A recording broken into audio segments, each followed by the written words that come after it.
जरा आंखें बंद कीजिए और इमेजिन करिए, साल है 1976। बेंगलोर का मैदान है। एक लड़की डायना एडुजली इंडिया की जर्सी पहने मैदान पर खड़ी है। दिल जोरों से धड़क रहा है। पहली बार इंडिया के नाम की जर्सी को पहनने का एहसास उसके चेहरे पर साफ दिख रहा है। लेकिन आसपास कोई भीड़ नहीं, कोई कैमरा नहीं, कोई तालियां नहीं, बस कुछ लड़कियां जो उस दौर में ये सपने देखने की हिम्मत कर रही थी जब लोगों को लगता था कि क्रिकेट लड़कियों का गेम नहीं है। फास्ट फॉरवर्ड 2 नवंबर 2025, मुंबई का डीवाई पाटिल स्टेडियम। वही इंडिया की जर्सी, लेकिन अब वो हरमनप्रीत के कंधों पर है। वो पीछे की तरफ दौड़ रही है, नजरें उस गेंद पर टिकी है जो आसमान से नीचे आती जा रही है। और जैसे ही वो गेंद उनके हाथों में समाती है और आखिरी विकेट गिरता है, बस उस एक पल में 50 सालों की मेहनत, संघर्ष, आंसू और यकीन एक साथ फूट पड़ते हैं। हरमनप्रीत घुटनों पर गिर जाती है, सांस नहीं ले पा रही, बोल नहीं पा रही। स्मृति मंधाना भाग कर आती हैं। दोनों एक दूसरे से लिपट कर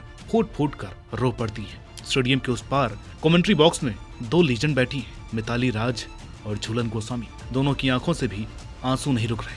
मिताली, जिन्होंने 23 साल तक अकेले इंडियन विमेंस क्रिकेट को अपने कंधों पर उठाया, कुछ बोल ही नहीं पा रही।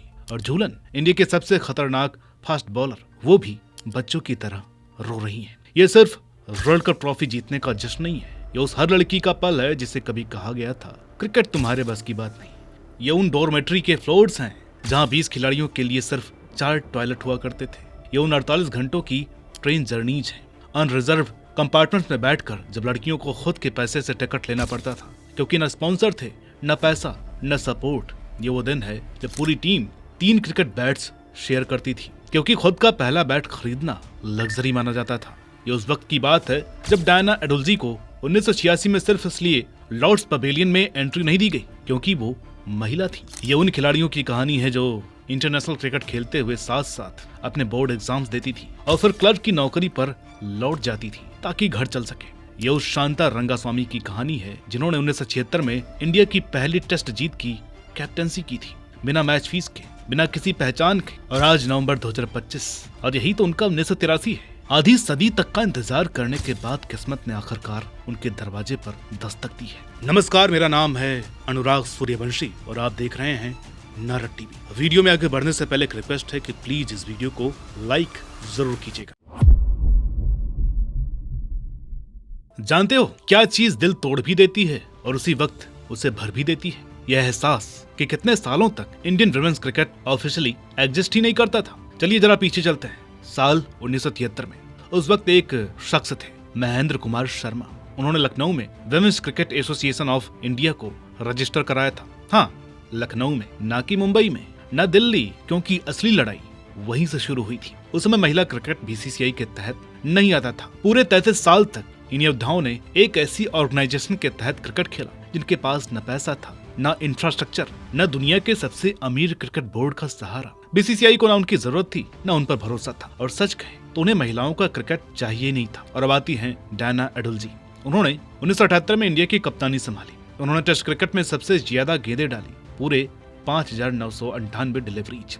सोचिए, 3 दशक तक उनकी लेफ्ट आर्म स्पिन ने बल्लेबाजों को तड़पाया। 63 टेस्ट विकेट, किसी भी भारतीय महिला के सबसे ज्यादा, और 3 वर्ल्ड कप्स में उन्होंने इंडिया की कप्तानी की। लेकिन अब सुनिए, जो बात सबसे ज्यादा चुभती है, ये सब करते हुए डायना वेस्टर्न रेलवे में क्लर्क की नौकरी करती थी। 1984 में उन्होंने रेलवे मिनिस्टर को कन्विंस किया कि विमेंस टीम बनाई जाए, और वहीं से रेलवे इंडिया की सबसे सक्सेसफुल डोमेस्टिक टीम बनी। मतलब उन्होंने सिर्फ क्रिकेट नहीं खेला, उन्होंने इसे जमीन से खड़ा किया, ईंट दर ईंट। और जब 1986 में डायना एडुल्जी को लॉर्ड्स पवेलियन में एंट्री से रोका गया क्योंकि वो महिला थी, तो उन्होंने क्या कहा पता है? उन्होंने कहा था एमसीसी को अपना नाम बदलकर एमसीपी रखना चाहिए, मेल शोविनिस्ट पिग्स। यही तो आग थी जो इन महिलाओं के अंदर जलती थी, यही गुस्सा था जिसने उनकी लड़ाई को क्रांति बना दिया। और डायना अकेली नहीं थी। इंडिया की पहली टेस्ट कप्तान शांता रंगास्वामी ने 1976 में पटना में वेस्टइंडीज के खिलाफ इंडिया को पहली टेस्ट जीत दिलाई। फिर 1977 में न्यूजीलैंड के खिलाफ इंडिया की पहली टेस्ट सेंचुरी भी उनके नाम रही। और जब ऑस्ट्रेलिया को सिर्फ 5 रन चाहिए थे, 4 विकेट बचे थे, तब शांता ने 6 गेंदों में 3 विकेट लेकर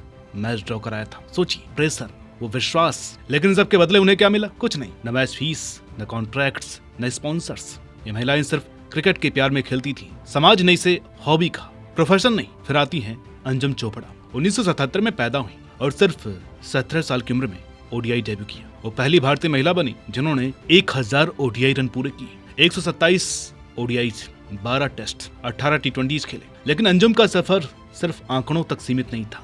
वो 2000 के दौर में इंडियन विमेंस क्रिकेट का चेहरा बनी, पुरानी पीढ़ी और नई जनरेशन के बीच की कड़ी थी। अंजुम का परिवार खेलों से गहराई से जुड़ा हुआ था। उनके नाना वेद प्रकाश साहनी इंडिया के लिए खेले थे और क्रिकेट कमेंटेटर भी रहे, लेकिन इस बैकग्राउंड के बावजूद उनकी जंग आसान नहीं थी। अच्छा इक्विपमेंट मिलना मुश्किल था, पहचान बहुत कम और इज्जत ऑलमोस्ट ना के बराबर। और वक्त आ गया उस महिला की बात करने का जिसने सब कुछ बदल दिया। मिताली राज नाम ही काफी है। 23 साल का इंटरनेशनल करियर और पूरे 10,868 रन तीनों फॉर्मेट्स में वो पहली महिला बनी जिन्होंने 7,000 से ज्यादा ओडीआई रन बनाए, 6 वर्ल्ड कप खेले और 2 बार फाइनल तक पहुंची। 2005 में, 2017 में और दोनों बार दिल टूट गया। 2 दशक तक एक टीम, एक स्पोर्ट और एक पूरी जनरेशन के सपनों को अपने कंधों पर उठा करके चलना क्या होता है, मिताली ने वो किया। उन्होंने तब इंडिया की कप्तानी की जब शायद ही कोई विमेंस क्रिकेट देखने आता था। उन्होंने लड़ाई लड़ी, बराबर वेतन के लिए, बेहतर सुविधाओं के लिए और सबसे ज्यादा बेसिक इज्जत के लिए। 2017 में जब इंडिया वर्ल्ड कप फाइनल में पहुंचा और इंग्लैंड से सिर्फ 9 रन से हार गया, सिर्फ 9 रन, मिताली वहीं खड़ी रही, ट्रॉफी को फिसलते हुए देखती हुई। कैमरे ने उनका चेहरा कैद किया, शांत, प्राइड, लेकिन अंदर से टूटी हुई। जून 2022 में उन्होंने रिटायरमेंट ले लिया, बिना वर्ल्ड कप ट्रॉफी उठाए।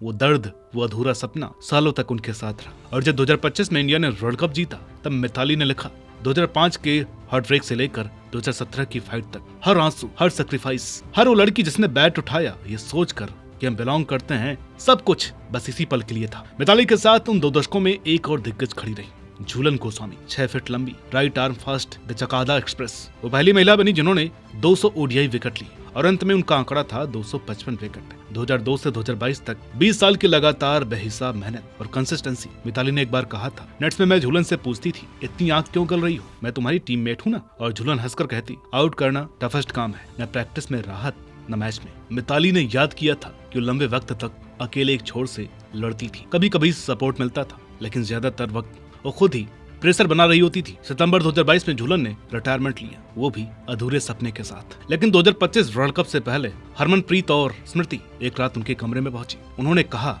हमें नहीं पता आप अगली बार होंगी या नहीं, लेकिन ये ट्रॉफी हम आपके लिए जीतेंगे। और उन्होंने वो वादा पूरा किया। जब इंडिया ने वर्ल्ड कप जीता, टीम ने झूलन को मैदान पर बुलाया और ट्रॉफी उनके हाथों में दी। वो पल झूलन टूट गई। 20 साल तक जिसने इंडिया की बॉलिंग अटैक को संभाला, जिसने कभी कमजोरी नहीं दिखाई, वो ट्रॉफी हाथ में लेकर बच्चों की तरह रो पड़ी। वो सपना जो उन्होंने जिंदगी भर देखा था, अब हकीकत था। अब बात करते हैं उस टर्निंग पॉइंट की, जब साल 2006 में women's cricket association of India आखिरकार बीसीसीआई में मर्ज हुई। यह आसान नहीं था। WCAI जिस तरह का मर्जर चाहती थी वैसा नहीं हुआ। बीसीसीआई ने इसे बहुत ठंडे रवैये से किया, यानी अपनी शर्तों पर। सिर्फ कुछ एडमिनिस्ट्रेटर्स को एब्जॉर्ब किया गया, लेकिन हाँ, इसके साथ पैसे आए, स्ट्रक्चर आया और सेंट्रल कॉन्ट्रैक्ट्स का रास्ता खुल गया। 2015 में पहली बार भारतीय महिला क्रिकेटर्स को बीसीसीआई की तरफ से सेंट्रल कॉन्ट्रैक्ट्स मिले। उससे पहले सिर्फ डेली अलाउंसेस और मैच फीस। इंडिया आखिरी टॉप 8 क्रिकेट बोर्ड थी जिसने महिलाओं के लिए ये स्ट्रक्चर लागू किया।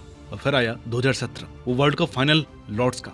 इंडिया फिर 9 रन से हारा, लेकिन इस बार कुछ जादुई हुआ। सेमीफाइनल में हरमनप्रीत कौर ने ऑस्ट्रेलिया के खिलाफ 171 रन ठोके। उस इनिंग्स ने हरमनप्रीत की जिंदगी बदल दी और साथ ही महिलाओं के क्रिकेट की कहानी भी। अचानक सबकी नजरें उनकी ओर थी। पहली बार बीसीसीआई को एहसास हुआ कि लड़कियां भी स्टेडियम भर सकती हैं। और फिर 2023 में जन्म हुआ विमेंस प्रीमियर लीग का। 5 फ्रेंचाइजीज, कुल value $572 million, media rights $116 million में बिके। अचानक इंडियन विमेंस क्रिकेटर्स घर घर में पहचाने जाने लगे, इंटरनेशनल स्टार्स के साथ खेलने लगी, असली पैसा कमाने लगी और सबसे जरूरी जीतने का कॉन्फिडेंस उनको मिला। मिताली राज ने उस वक्त कहा था, WPL ने इस टीम के भीतर की फेयरलेस को शेप किया और सही भी कहा। इस प्लेटफॉर्म ने प्रतिभाओं को बाहर निकाला, जैसे प्रतिका रावल, ऋचा घोष, वो नई जनरेशन जो अपने पहले वर्ल्ड कप फाइनल को लेकर जरा भी नहीं घबराई।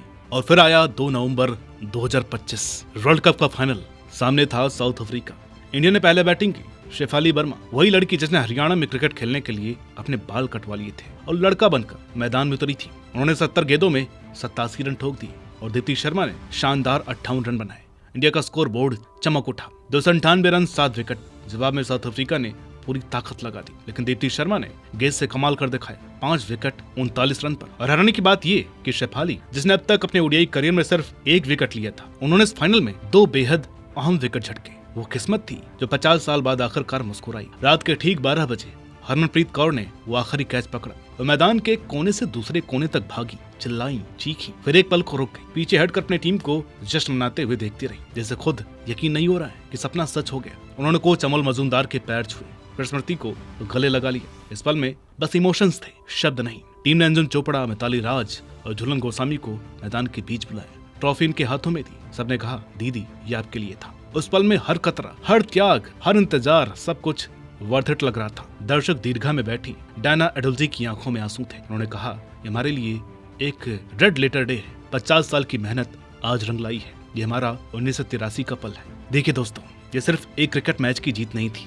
ये उन हर लड़कियों की जीत थी जिन्हें कहा गया कि खेल तुम्हारे बस का नहीं। ये उन औरतों की जीत थी जिन्होंने तब लड़ाई लड़ी जब दुनिया देखना भी नहीं चाहती थी। ये डायना, शांता, अंजुम, मिताली और झूलन की जीत थी, जिन्होंने इस खेल की नींव अपने हाथों से रखी, अपने पसीने और आंसुओं से इसे सींचा, अपनी जिंदगी इसके नाम कर दी। हरमनप्रीत की टी शर्ट पर लिखा था, cricket is a gentleman's game, लेकिन जेंटलमैन शब्द पर एक मोटी लाइन खींची हुई थी। नीचे लिखा था, क्रिकेट इज एवरीवन्स गेम, क्योंकि क्रिकेट किसी एक जेंडर का नहीं, किसी भी इंसान का है जो सपना देखने की हिम्मत रखता हो। ये कहानी उस नई पीढ़ी की भी है स्मृति मंधाना, शेफाली वर्मा, दीप्ति शर्मा, ऋचा घोष, रेणुका सिंह ठाकुर, प्रतिका रावल, जमीमा, जो दिग्गजों के कंधों पर खड़ी होकर आखिरकार आसमान तक पहुंच गई। 50 साल का इंतजार, 50 साल की लड़ाई, 50 साल का भरोसा, जब कोई और यकीन नहीं करता था। और 2 नवंबर 2025 की वो आधी रात मुंबई के आसमान के नीचे भारतीय महिला क्रिकेट ने आखिरकार अपना ताज पा लिया। डायना एडुल्जी ने कहा था, मैं आज बहुत खुश हूँ और गर्व महसूस कर रही हूँ। मैं एक महिला क्रिकेटर हूँ। 50 साल की मेहनत आखिरकार